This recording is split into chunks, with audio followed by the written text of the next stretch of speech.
Thank you all very much. We now give the floor to our discussing. Thanks a lot. Thank you. Just Our discussant. open to the question. Open to the open to the question. You can stay where you are. That's absolutely fine. And Giacomo will now moderate and lead. So, Okay. yes. Once again, congratulations for your presentation. I would like to just listen from you some comments and also from you, Susan. The comments I need to do is about the last phrase you read, European, Africa. That job you read last moment. Yes, the last one. Yeah, actually, when I came to UK in 2009, colleagues of mine were asking me, "You're coming from Africa?" I was saying, "No, I'm coming from Mozambique." Mozambique, where is Mozambique? Mozambique is located in Africa. Okay, what does it mean? Because on sense of identity is what we are discussing here.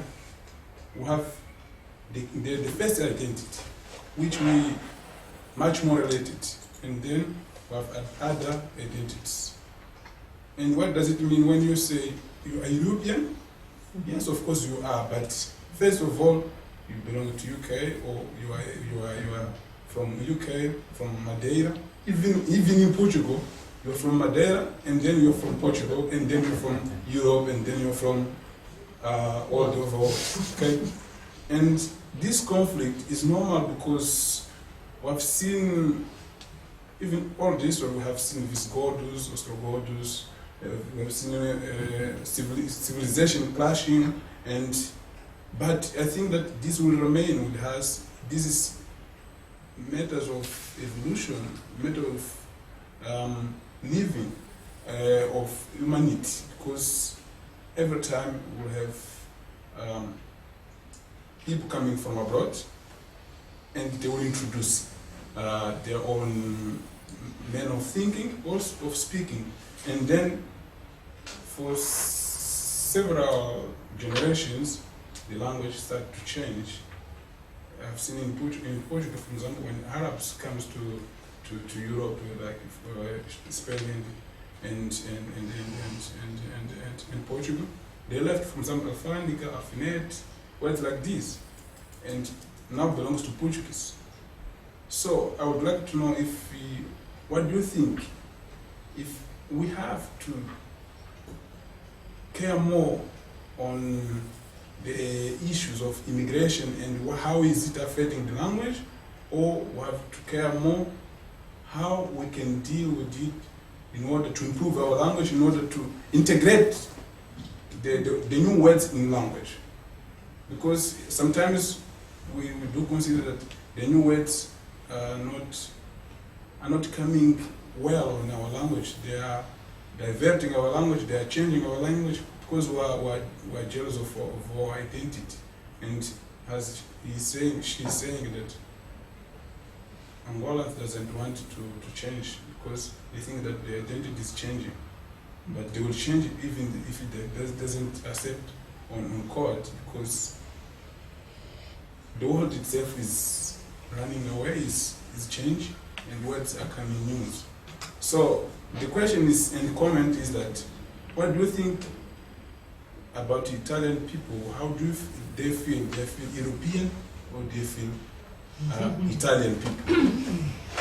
And why the people who are coming to Italy are leaning dialects much more than Italian? Because no much more. not much more. But why they prefer to learn dialects than Italian first? Yes, to be honest, my opinion is that there is not only one identity. It is important to think that identities is multiple, and because we live in diverse cultures, and this is the added value. Why, how the Italian feel if European or only Italian, or How do you feel? My opinion. Are you Italian or European? Ah, Or both? I'm not. I'm Italian. I'm European, and I'm people that live in the world. Mm. Okay, so In that order? In that order? no, Italian, European world. Yes, is my identity. I have my culture. That's right. I have a culture of Europe, and I want to to have culture of the world, so of other people. There was one more question. Yeah. I would like also to give some comment. Yeah? May I do it for you? Uh, Dialects. yes, I think another. also interesting to speak not only Italian language but also dialects. From my point of view, it is connected with politeness. Because Brown and Levinson, in positive politeness, among positive politeness strategies, they point out speak dialects. So speak the interlocutor's language. Yes. So your interlocutor language, in order to create this common base and to shorten the distance, yeah, to become closer. So this is Yes, from my that's point of view, this is the Yes, but dialect is not. Sometimes is a not a right word in order to describe the situation of Italian. not only Because we dialects have- but slang, yeah. So the language of the No speaker. slang, Italian has no slang. Italian has only dialects, sub-dialects, over-dialects, common area dialects. Politeness strategy. Not Yes. only dialect word but also slang word. Yes, so the speak your interlocutor's language. Two more questions or comments on the same issue? Yeah, please do it, Jared. Yes. Actually, mine follows on directly from this one. Perfect. It's also from Monica Mosca. I'm wondering, other than your assumption that the immigrants know what they're doing when they're using dialect and that they build trust that way, or they assume that it's appreciated as politeness, do you have a sense of how this use of dialect by immigrants is actually perceived by Italians or Italian dialect speakers? Positive. Because I'm still under the impression of this kind of online documentary on one of the major German online journals about the Bavarian Indian of Tegernsee, where they presented an immigrant from India who lived in this Bavarian very small village and spoke strong dialect, and they presented him as kind of a curiosity, kind of an aberration of nature, and it was very condescending. And that that kind of, I still have the comparison of a childhood friend of mine who's a Bavarian of Irani descent, and who chose kind of an international life because he said he used the metaphor of a circus ape on a leash, where he said that the Bavarians love it when you put on the folkloric dress and you know to speak the dialect very well, but they won't ever take you seriously. So, and I wonder whether that's something specific to Germany, or whether you could tell a similar story about Italian dialect users. So.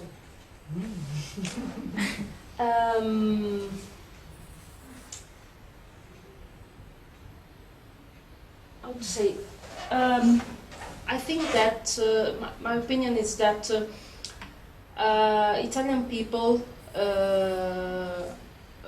feel more positive that immigrants speak dialects, but Italian when speak, for example, dialects. Sometimes this is positive and sometimes it's negative, because it's sort of to close group, no in group. And I don't know if I answer your question, if I understand well. How do the others see them? How do Italians see them? Positive or negative? But Positive, negative. Yeah. Positive. Because it's an unexpected choice, and after is a positive. There is a positive feeling, so a positive involvement also after. I have a question for Monica and Monica. The first is, I'm struck by one of the surveys that, in one of the percentages that you had, that 72% of hate speech is directed against Jews.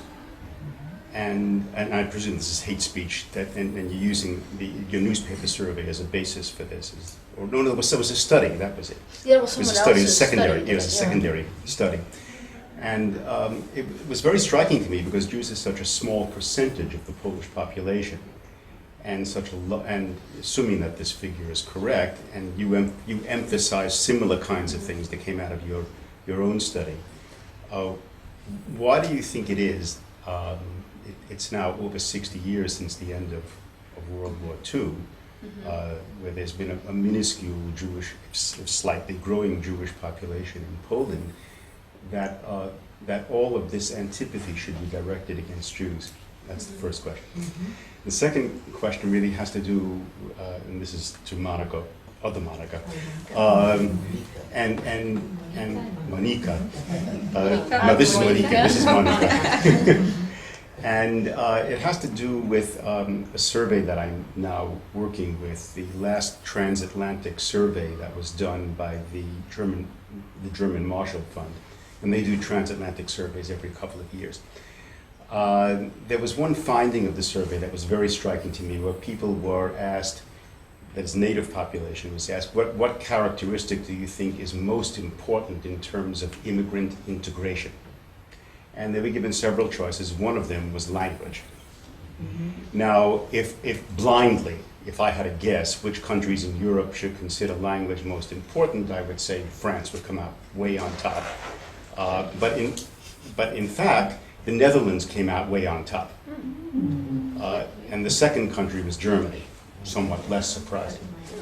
And then the other countries follow. So there is a question here. The question is that in a variety of countries, in no country in Europe was language hugely important as a criterion for immigrant integration. And the basis for a lot of what you said was, in fact, it's in your title, that language is very, very important for the immigration of immigrants. Why do you say that?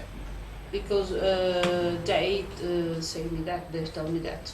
Because language for them is the first step in order to integrate themselves, and is a breach perceived as a breach for other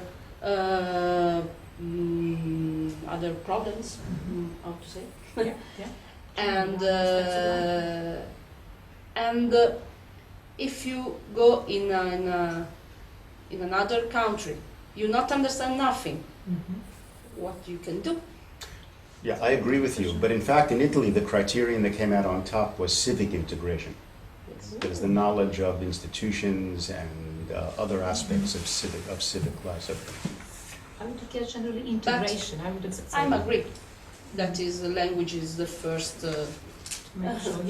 I would just say it might be the reason, if I understand it correctly, let's say in this country as well, it might be the reason, the integration, so that you can function autonomously, as it were, so that you do not, and that's the reason why perhaps language features. And yet in so surveys, prominently. well, anyway. Sorry. Going back to Polish-Jewish relations, I think they are pretty complex, obviously, and I can't. I mean, Łódź is a multicultural. I mean, it's called the city of four cultures, and we have very, very strong Jewish traditions. Because if you look at the beginnings of my city, actually, it was founded to some extent by Jewish factory owners. But so a lot now, I think, is being done to. I mean, many positive things are being done, and we are sometimes kind of laughing that it's even trendy to be a Jew in Warsaw, especially. Right. Even if you're not. Well, even I myself started studying Hebrew, and for my it was kind of linguistic interest. But I know many people who do it for ideological sort of reasons, Hebrew, Yiddish, and so it's something really. I would say trendy now, and research on Jewishness is really trendy. But on the other hand, but you didn't see the whole documentary. Our football fans, actually, when they want to abuse the football fans from the other football team, they actually call them Jews. So Jew is an offensive, if you call someone a Jew, it's an offensive word. Also, if you call, well, a politician a Jew, then it's also, well, quite offensive. I mean, if you say, okay, that now in the present government, like, the majority of this party are Jews, then it's definitely negative connotations for some reasons. I think maybe because we stereotypically associate Jewish people with, I don't know, being mean and money-oriented and really, I would say, taking care of their own interest. I don't know. Then if I think of my city, we have many people who lost their property, well, either, I mean, lost rights to their property during the war and then in the 60s. I mean, and now they're coming back to reclaim their property. So people are really, some people, you know, one day they discover that the house they live in belongs to a Jewish person who wants to take the house, I mean, to get it back again, or raises the rent, etc. So I think these are the tensions, like this reclaiming property that contributes to tension. So I think this might lead to some negative attitudes towards, I would say, ordinary people.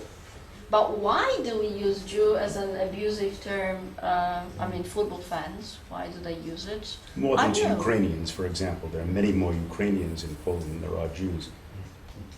But I think maybe people do consider Jews someone, I mean, in the past, that they kind of, that they had power and that they used this power they had power, they had money, of course, before the war, and then, so I think, but these relations are pretty complex. I was involved in several projects and like conferences concerning the liquidation of the Litzmannstadt ghetto in Łódź and etc. And I was always thinking, why do they, I mean Jews, why do they hate us? Because there is the hostility on their side too. We helped them during the war. I mean, we were so. But of course, part of the Polish population did and part didn't. And then you have the 60s, and so I think it's pretty complex on both sides. Almost like a family feud. But I've heard actually people in Germany telling me that if you mention the Jewish issue in Germany, it's something that makes Germans uneasy. It's Germans have extreme sensibilities. Yes. Let's Okay. just two more questions, and I suppose we should then wrap it up. Yes, by all means, go. Yes, go. In whichever order. Tanya first. I was mentioning Yes, that I sorry. would like to raise a question for Isos, because what you mentioned, the change of language in Portugal, also is happening in Mozambique. And we have two levels. We have at the level, because all of our neighbors, they speak English. We have no neighbor who speak Portuguese.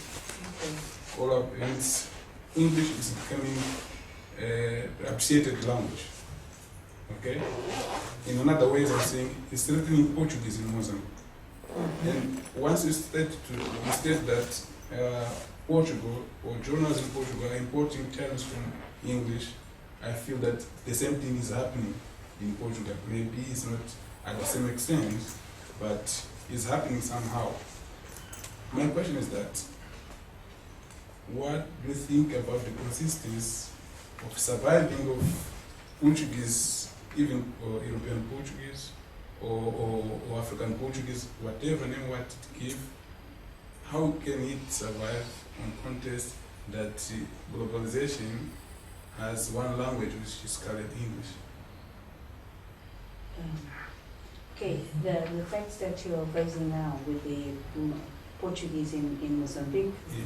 this is something which is not listed in such a way because you have dialects in Mozambique, of course. But as you see, the European Portuguese standard, well, it is supposed also to cover the way we speak in Africa. But as we are now, as I'm realizing now, this is completely different. And somehow, and you know now that if we have these trends of Portuguese, well, on the one hand, the way we speak in Portugal, well, for academic purposes, for scientific, it's the standard version. We're not supposed to use English words. And this has now other implications. And I do also legal translation, sometimes in court or for the list of jobs. If you say you are a team leader, in the Portuguese constitution, you don't have the rights for team leader. You have for gerente, is the word in Portuguese. How are you going to defend anyone in court with the word team leader? Or manager, you don't have this. Or language consultant, everywhere on the newspaper. You don't have, it's not a legal issue in order to be defended in court, language consultant or whatever. And this has these problems in court because people are not allowed to use foreign words in English because the words have no, in terms of jobs. Okay, so the issue is that language change, because of languages in contact. You talked about the Arabs and so on. We have this, my name, Al, all the words starting with Al. But I see that we have to be careful with these because then we are creating a sort of lingua franca which tends to disappear, and those who have who have learned this variety then are not going to speak effectively in other contexts our language, because then we have our language spread in a different way, and in the teaching methodology is all again different. Thank you. We're Yeah. running slightly out of time. Tanya, could you just say very, very Just quickly? very small comment I would like to say. Maybe it's important for the prospects of the research Yeah. framework of our network. Because thank you very much for your presentation. It really impressed me a lot. You mentioned the English words which are used by Portuguese speakers, which were borrowed from the English, and they use them when they talk Portuguese. But it's interesting, the most of the words which you mentioned, the blockbuster and so on, they have penetrated into the Russian language as well. Do you think that might be interesting to make, at least to start with in the framework of our network, to see to what extent these borrowed English words are the same in the languages yes. which we present? Yes. To find some reasons, maybe economic reasons, political, social, and so forth. Because it is not just coincidence. No. It is you might find some deeper reasons. Absolutely. You see, because all these words they sound very native for me. They're like Russian nowadays. They have been so much adopted to the Russian language. Brilliant. And also the second moment is forms of address. And I think not only forms of address, we're doing project with Svetlana. Yes, we have some interesting observations in this case. I think it is not always, I wouldn't say that it's just the influence of the English language. There are also some deeper social processes, which make our communicative style, let's say, less formal and more informal. It refers not only forms of address, but also using less formal forms of greetings. Yes. This hi instead of good morning, good afternoon, but also, the more tolerance to swear language, I would say, which has penetrated into the neutral level, which is now quite acceptable. And it started in the English language, but now we can see it in many other languages as well. So just what I want to say, that thank you for these interesting observations. and to suggest that it is a very extremely interesting topic for the research in the framework of our Thank you very network, much. having so many Brilliant. interesting languages. Brilliant. Thank you very Thank you much. very much indeed. And I learned from Mozambique. I suppose the very, very fine. I do realize that our time is up, and I do appreciate the fact that it is coffee break as well. Yes, Can I very few words. invite Giacomo, just as our discussor, to literally give very just a Couple of observations. Thank you very words. much. And I Yes. think that Over to you, Giacomo. the subject we have chosen today is very important. The first subject is granularity of identity. And identity has to do with language, and language with identity, but two things do not often coincide with the borders. And about being African or not, among the stories told by Così, there is one. When he came to Italy, someone called him, "Are you from Congo?" He said, "Not from Togo." And he thought a bit, in your language probably you call it Togo, but this Yes. is Congo. Yes. We call it Congo. So you see that also to strengthen one's identity is a big thing. But it is very important that all cultures, all identities be protected and promoted. The second question is lingua franca. There are many cases in history of lingua franca, starting from Greek up to Latin and so on. But in general, when a language becomes lingua franca, it's the beginning of the end. Yeah. And it spread all over the world, and it changes and it divides, split into different languages with the time going. So this is not an idea that I have. I have this from story, but it's also an idea, a preoccupation of a good number of teachers of English. International English is going to overwhelm British English and modify. Settled already, yes. Finally, I want to end up with a recommendation. I mean, the mixing of cultures has always taken place in more or less violent or cooperative way. I think that our job as teachers, educators, citizens, whatever you want, is to make sure that this process at this time do not occur with physical or moral violence, but that history goes its own way with equal opportunities for everybody. Absolutely. Thanks so much, Giacomo. Thanks so much to all our participants, and of course to you, the audience. Let's help ourselves with some coffee. Thank you.